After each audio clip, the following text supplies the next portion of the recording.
ఇట్లుండగా ఏమందుము? ఏమంటాం? దేవుడు మన పక్షమునుండగా మనకు విరోధి ఎవడు? తన సొంత కుమారుని అనుగ్రహించుటకు వెనుక తీయక మన అందరి కొరకు ఆయనను అప్పగించిన వాడు ఆయనతో పాటు సమస్తమును మనకెందుకు అనుగ్రహింపడు? ప్రశ్న మీరే జవాబు చెప్పండి. ప్రశ్న వేశాడు, మీరే జవాబు చెప్పండి. మళ్ళీ చదువు.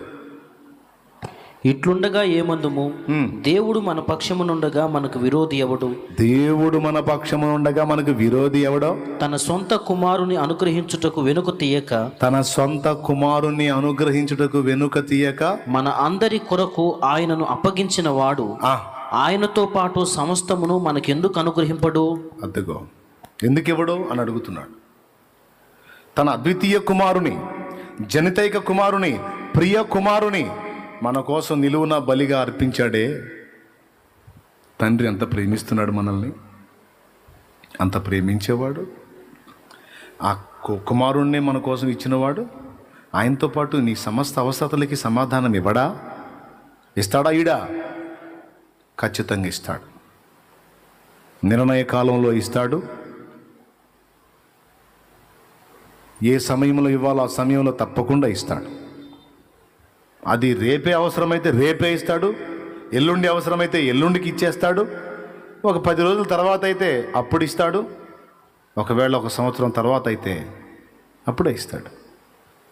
ఒకటైతే నువ్వు గుర్తించు, నిన్ను దేవుడు ఎంతో ప్రేమిస్తున్నాడు.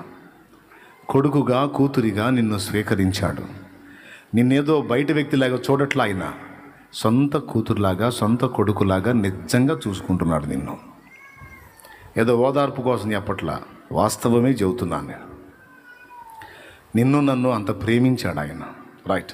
ఇప్పుడు క్రీస్తు యేసునందు మనకేమి లభించింది అంటే ఆయన ఐశ్వర్యము, మహిమలో ప్రతి అవసరతకు కావలసిన సమృద్ధి, సహాయం మనకు లభించింది. అంతేనా? క్రీస్తు యేసునందు ఇంకా మనకేమి లభించింది? మన పాపములకు క్షమాపణ లభించింది. Praise the Lord. చదువు అపోస్తల కార్యము 2:38 త్వరగా. పేతురు, మీరు మారు మనసు పొంది పాప క్షమాపణ నిమిత్తము ప్రతి వాడు యేసుక్రీస్తు నామమున బాప్తిస్మము పొందుడి, అప్పుడు మీరు పరిశుద్ధాత్మను వరము పొందుదురు. అది అప్పుడు పరిశుద్ధాత్మ మీకు వరముగా అనుగ్రహించబడతాడు. అంతవరకు మిమ్మల్ని ఏలిన పాపములు తొలగిపోయి జయం వస్తుంది, పరిశుద్ధాత్మకు నివాసంగా, నిలయంగా మారుతారు అన్నాడు. క్రీస్తు యేసునందు మనకేమి లభించింది? ఐశ్వర్యములో ప్రతి అవసరత తీర్చబడిద్దా? బడిందా అంతే. నమ్ము. ఆమెన్. 2, పాప క్షమాపణ.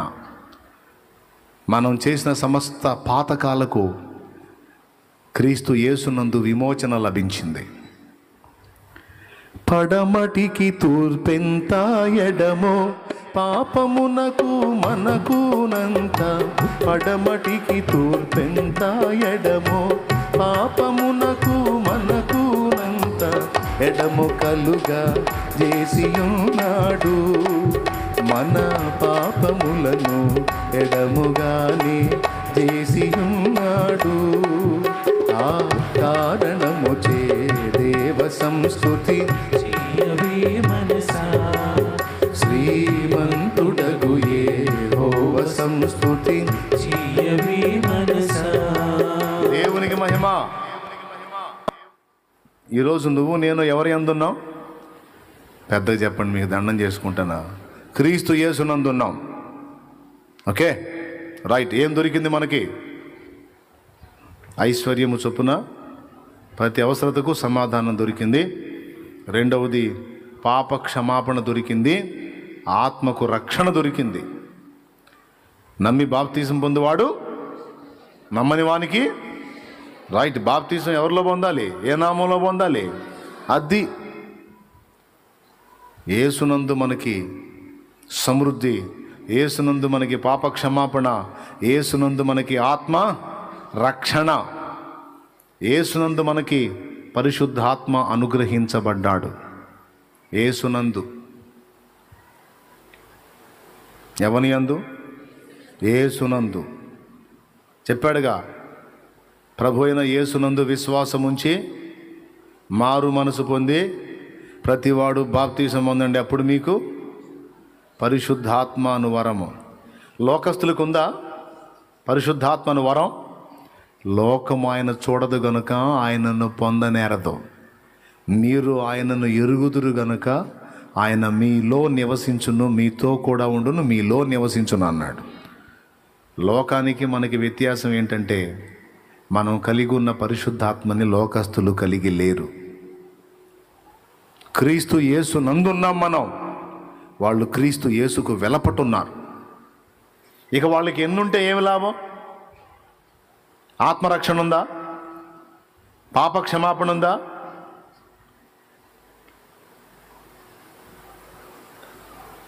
పరిశుద్ధాత్మ ఉందా? లేదు.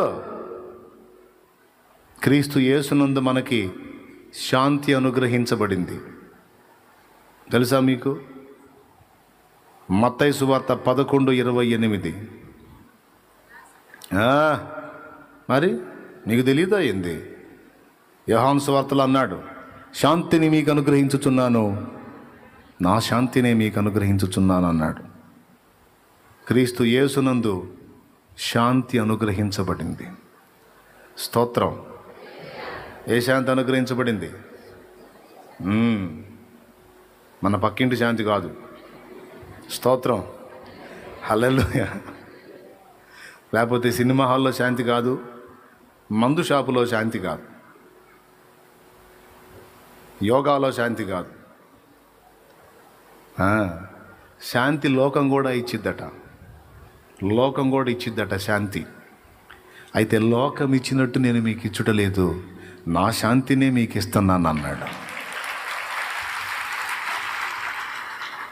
యేసయ్యలో ఉన్న శాంతి స్థిరమైంది, లోకం ఇచ్చే శాంతి తాత్కాలికమైంది.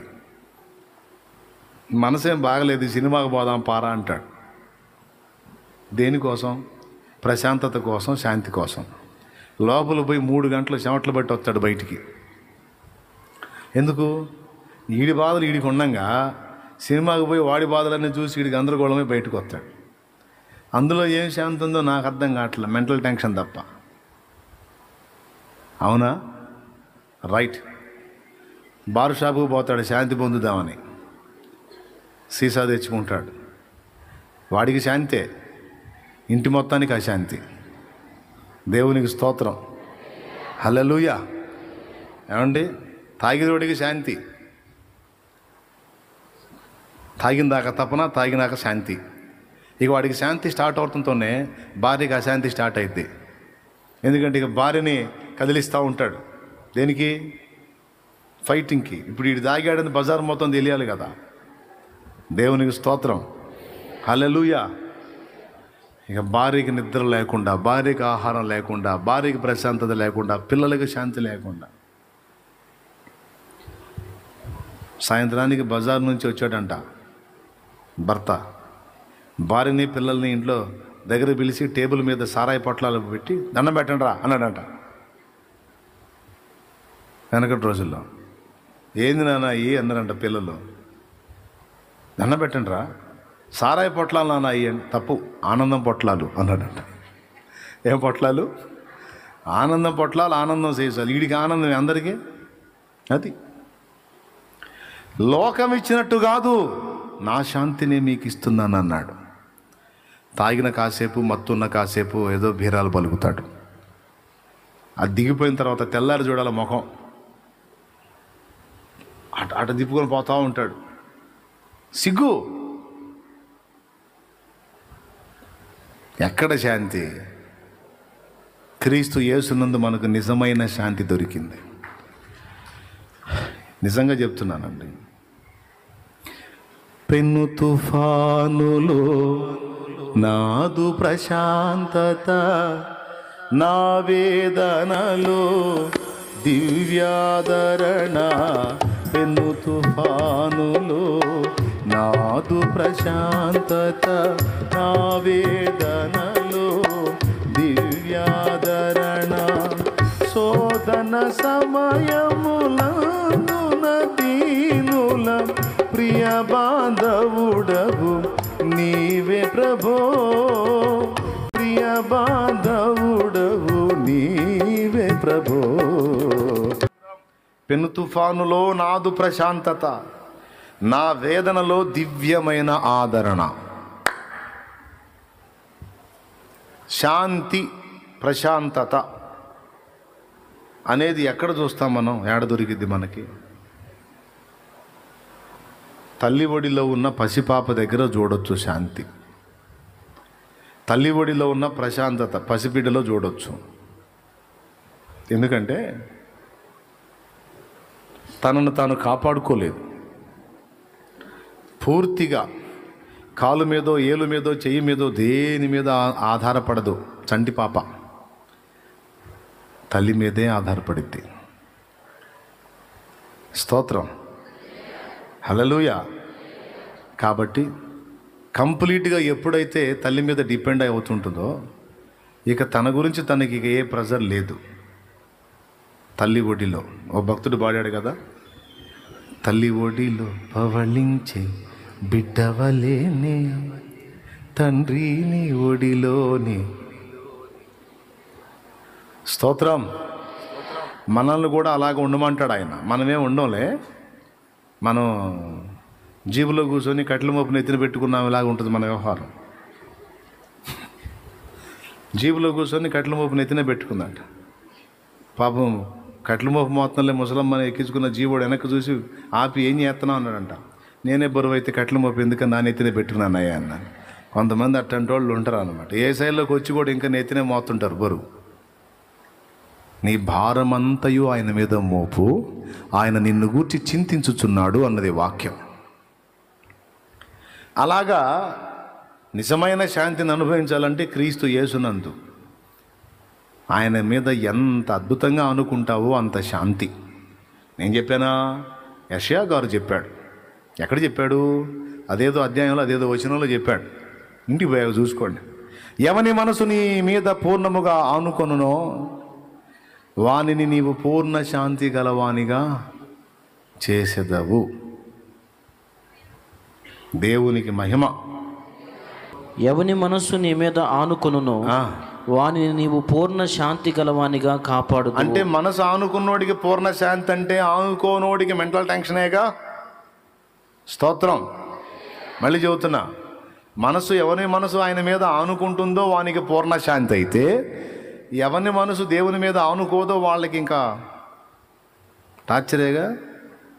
అందుకని మర్యాదగా ఆయన మీద ఆనుకోండి. దేవునికి మహిమ. ఇంకొక ఆయన కూడా పాడాడు, ఆనుకున్నానని. ఇంకొక ఆయన కూడా పాడాడు, ఆనుకున్నానని. అరణ్య యాత్రలోన నా దాగు చోటు నీవే, అతి కాంక్షణీయుడా ఆనుకొనెదని మీద, అతి కాంక్షణీయుడా ఆనుకొనెదని మీద, నా యేసు రాజా నా ఆరాధ్య దైవమా, ఆరాధ్య దైవమా, నా స్తోత్ర గీతమా, నా స్తోత్ర గీతమా, ఆరాధ్య దైవమా, నా యేసు రాజా రాజా రాజా రాజా రాజా రాజా. స్తోత్రం. యేసు రాజా రాజా రాజా, యేసు రాజా రాజా, యేసు రాజా రాజా, యేసు రాజా రాజా రాజా. స్తోత్రం. యేసు రాజా రాజా రాజా, ఆమేన్. యేసు రాజా. హల్లెలూయా. జూమ్లో కొన్ని వికెట్లు పడ్డట్టు ఉన్నాయి. దేవునికి మహిమ. పాప ఒక తమ్ముడు టనుకొని తీస్తున్నాడు. దేవునికి పాప చూడు ఆశ. నిద్ర వచ్చినట్టుంది, మళ్ళీ ఎదిలించుకొని చూస్తాం. క్రీస్తు యేసునందు మనకి శాంతి అనుగ్రహించబడింది. లోకం ఇచ్చే శాంతే, లోకం ఇచ్చినట్టు కాదు, నా శాంతినే మీకు ఇచ్చేస్తున్నాను అన్నాడు. యేసయ్య దగ్గర ఉన్న శాంతి కాసేపు ఉండి కాసేపు పోయిద్దా? కాదు, స్థిరంగా ఉంటుంది. స్థిరమైన శాంతిని ఇస్తున్నాను అన్నాడు. నిజంగా అది పేతురు పొందుకున్నాడు. తెల్లారి ఏం శిక్ష పడిద్దో తెలియదు. మనమైతే నిద్ర కూడా బాం, అందరిని పిలుచుకొని అప్పగింతలు చెబుతాం. శుభ్రంగా 16 మంది సైనికుల మధ్యలో వండుకొని గురకబెట్టి నిద్రపోతున్నాడు. దేవదూత వచ్చి బయటికి తీసుకొస్తే అబ్బా భలే కలొస్తుంది అనుకుంటున్నాడు. నాకు అడుగుదాం అనిపించింది, కానీ అందడు కదా మనకి. ఇప్పుడు అందితే అడుగుతాం, అసలు నిద్ర ఎట్టొచ్చింది నీకు అని. తెల్లారి చంపుతారో, శిరఛేదం చేస్తారో, కత్తితో పొడుస్తారో, ఏం చేస్తారో తెలియదు. అసలు నిద్ర ఎట్టబట్టింది నీకు? కొంతమంది చెబుతుంటారుగా, అస్సలు నిద్ర పట్టట్లేదని, అస్సలు నిద్ర పట్టట్లేదని, పిల్లలు కూడా వేసుకుంటున్నానండి. నేను అనుకుంటాను, నిద్ర పోతుందా? యేసయ్య ఏం చెప్పాడు? నా మీద ఆనుకో, నీకు పూర్ణ శాంతి అన్నాడు. ఆనుకోవటం అంటే ఏంటి? ఆధారపడు. ఆధారపడో. నమ్మకం ఉందా? నా యేసయ్య శక్తి గలవాడు, నా యేసయ్య సమర్థుడో.